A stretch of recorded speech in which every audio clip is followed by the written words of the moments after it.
Ma'asyiral muslimin jamaah salat tarawih yang dirahmati Allah Subhanahu wa taala.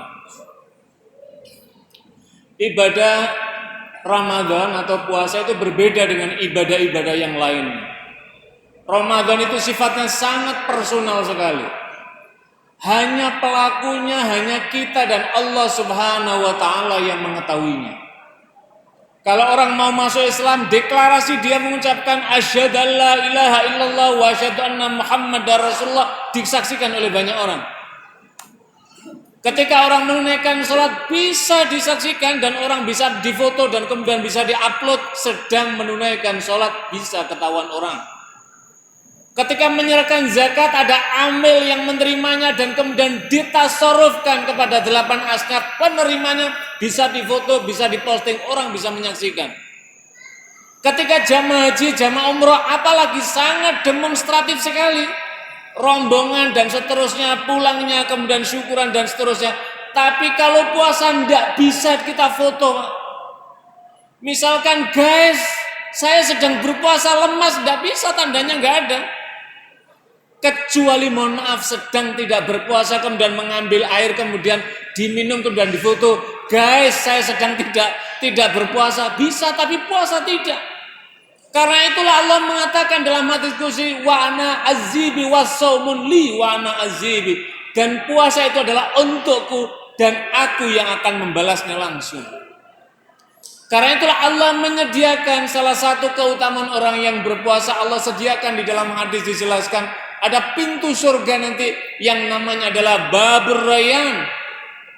Pintu Rayyan yang hanya diperuntukkan bagi orang-orang yang berpuasa.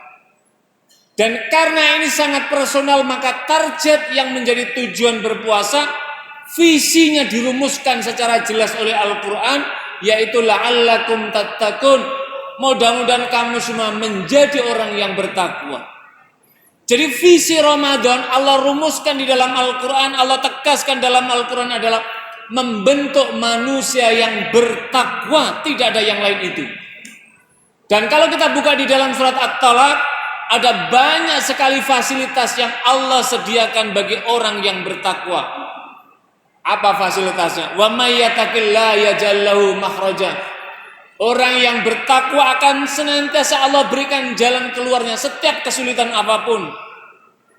Pandemi ini sudah 1 tahun lebih, tapi kita tidak berputus asa. Karena apa? Kita punya Zat yang Maha Kuasa Al-Qadir. Kita memohon pertolongan pada Allah. Mudah-mudahan Allah akan mengangkat ujian yang berat ini. Itulah yang menguatkan wa yaj'alahu min haitsu wa yarzuqu min haitsu la yahtasib, dan Allah akan memberikan karunia rezekinya dari yang tidak diduga-duga. Tidak ada hidup itu diawali dari kemudahan, pasti diawali dari sulit, dan setiap kesulitan Allah membuka lembaran kemudahan. Fa inna ma'al yusra inna ma'al yusra. Maka sesungguhnya setiap kesulitan pasti akan ada jalan kemudahan. Sungguh setiap kesulitan pasti akan ada jalan kemudahan.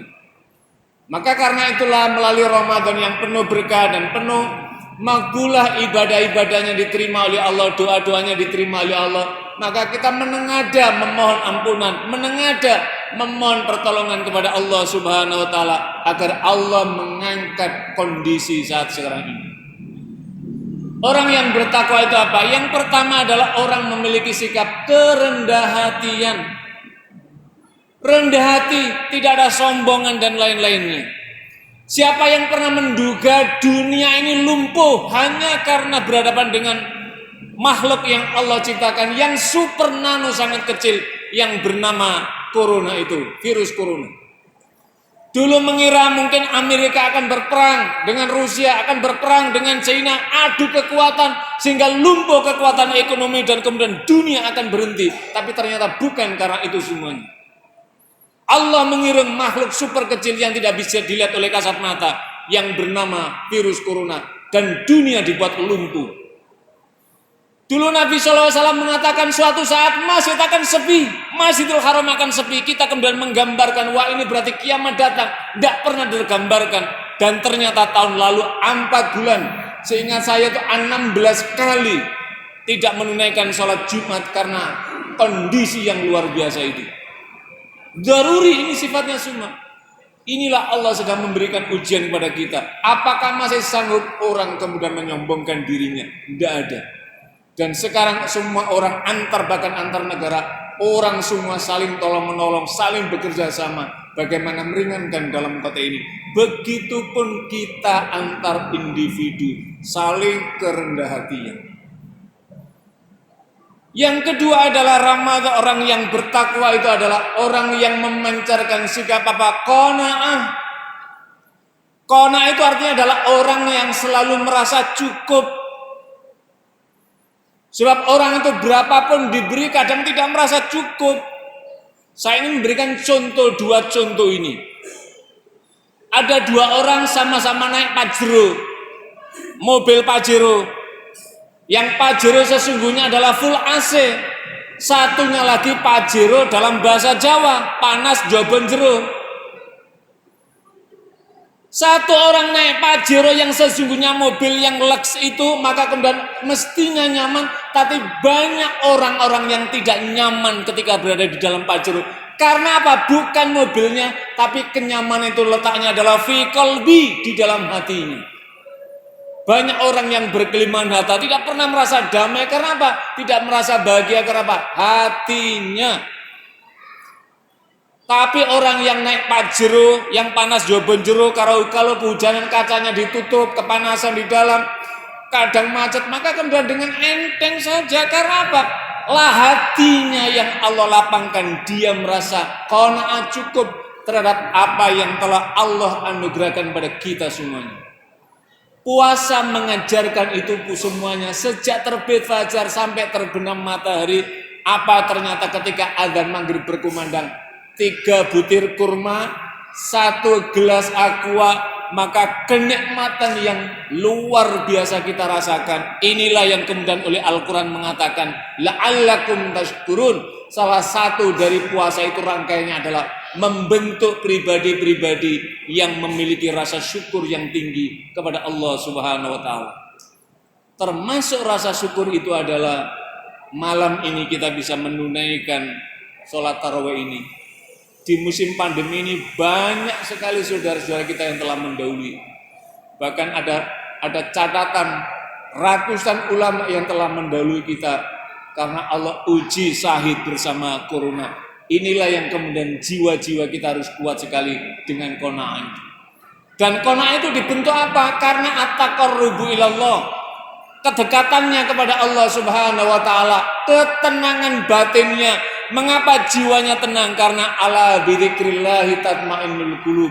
Ingatlah, hanya dengan berzikir kepada Allah hati menjadi tenang. Dan afdalu dzikri, sebaik-baik zikir, 1, mengucapkan kalimat thayyibah la ilaha illallah. Wa afdalul kalam, seutama-utama ucapan apa? Qiraatul Quran atau tilawatil Quran, membaca Al-Quran. Syahrul Ramadan sebagai syahrul Quran, maka mari kita membaca Al-Quran. Dan pahala membaca ini luar biasa. Inilah yang akan mengkayakan, inilah yang akan mencukupkan jiwa kita atas apa yang telah Allah anugerahkan kepada kita semuanya.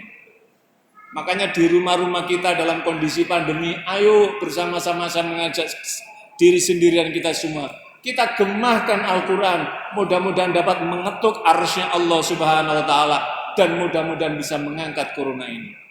Sebab pengalaman yang ada di rumah sakit, orang yang kena Covid ternyata ada korelasi manfaat yang luar biasa ketika dibacakan lantunan ayat-ayat Al-Quran. Karena gelombang dari bacaan Al-Quran itu mampu memberi sugesti dan energi positif kepada pelakunya, dan ini akan mengalahkan dominasi daripada virus itu, dari gelombang virus itu. Jadi lebih tinggi gelombang energi dari yang dihasilkan bacaan Al-Quran dibandingkan gelombang serangan dari yang ditimbulkan oleh COVID itu sendiri.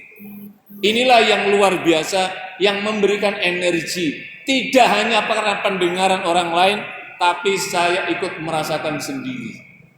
Inilah luar biasa energi. Ramadan Allah sediakan energi dalam konteks itu. Yang ketiga adalah orang yang bertakwa itu Allah selimuti, Allah kayakan jiwanya dengan apa? Sikap al-wara'. Al-wara itu artinya adalah orang yang bertakwa, yang senantiasa memelihara dirinya agar tidak jatuh dalam perbuatan yang diharamkan oleh Allah Subhanahu wa taala.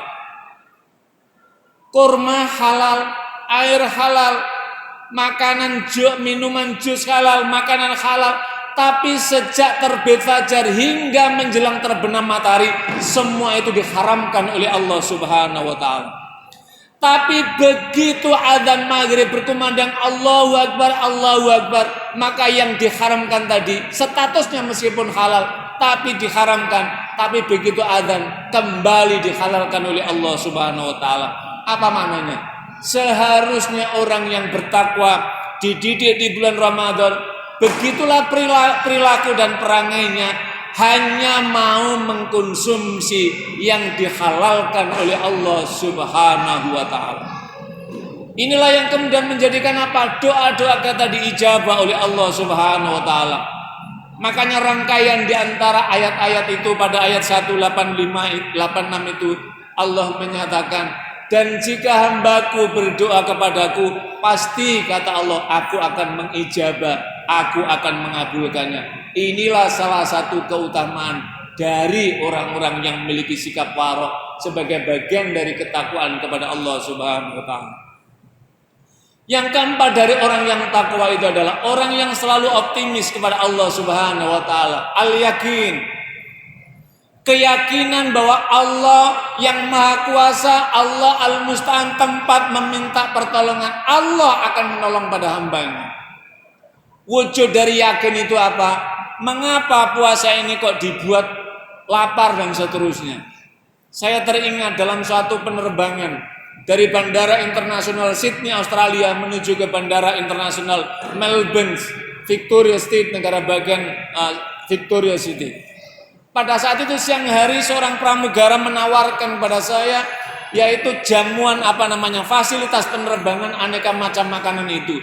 Kemudian hanya saya bilang, I am sorry, I'm fasting today. Saya mohon maaf, saya sedang berpuasa. Kemudian pramugara menyatakan, are you Muslim? Yes, I am Muslim.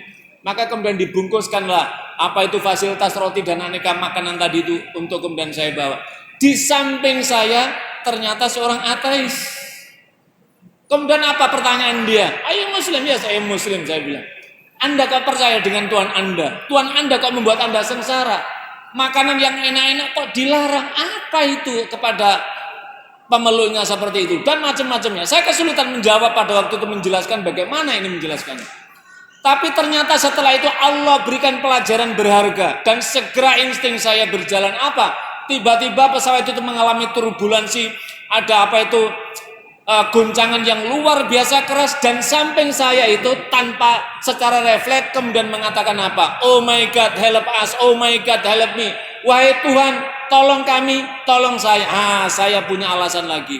Saya bertanya, tadi Anda mengatakan tidak percaya Tuhan, Anda mengejek saya bahwa Tuhan kok menyuruh puasa, kok berlapar-lapar. Barusan Anda meminta tolong, siapa yang Anda panggil? Kemudian saya menjelaskan. Sesungguhnya dalam kondisi apapun, orang itu dalam kondisi terdesak, tidak ada tempat apapun kecuali al-yakin, memiliki keyakinan bahwa Allah Maha Penolong. Orang COVID di rumah sakit, tidak bisa, inilah penyakit yang tidak bisa ditengok keluarga, suami, istri. Kalau istrinya sakit, suaminya nggak bisa menjenguk. Kalau suaminya sakit, istrinya nggak bisa menjenguk. Anaknya nggak bisa, kecuali yang tim medis. Tidak ada. Saat itu tidak ada kecuali hanya alat komunikasi yang membantu. Saat itu siapa? Gantungan satu-satunya, apalagi kamar kanan kiri sudah Allah duluan, sudah Allah mengambilnya. Jiwanya goncang yang luar biasa. Maka satu-satunya adalah memohon huwa hayyu wa yumit. Dialah Allah yang menghidupkan, dialah Allah yang mematikan. Saat itulah kita al-yakin, memunculkan optimisme bahwa Allah akan memberikan pertolongan. Puasa juga seperti itu. Dididik dari terbit fajar anak kita yang SD baru kelas 2, kelas 3, kelas 4 berlapar-lapar. Mengapa mau? Karena ada keyakinan bahwa berlapar yang tidak selamanya. Ada di ujungnya apa? Ketika azan maghrib berkumandang kemudian orang berbuka. Itulah yang digambarkan oleh hadis Nabi, lisoimi farhatani. Satunya adalah kebahagiaan, kegembiraan pada waktu berbuka. Insya Allah bekal Ramadan, bekal orang yang bertakwa, kita masih punya kunci kebahagiaan yang kedua adalah indaliqa'i rabbi, ketika kita berjumpa dengan Allah Subhanahu wa taala.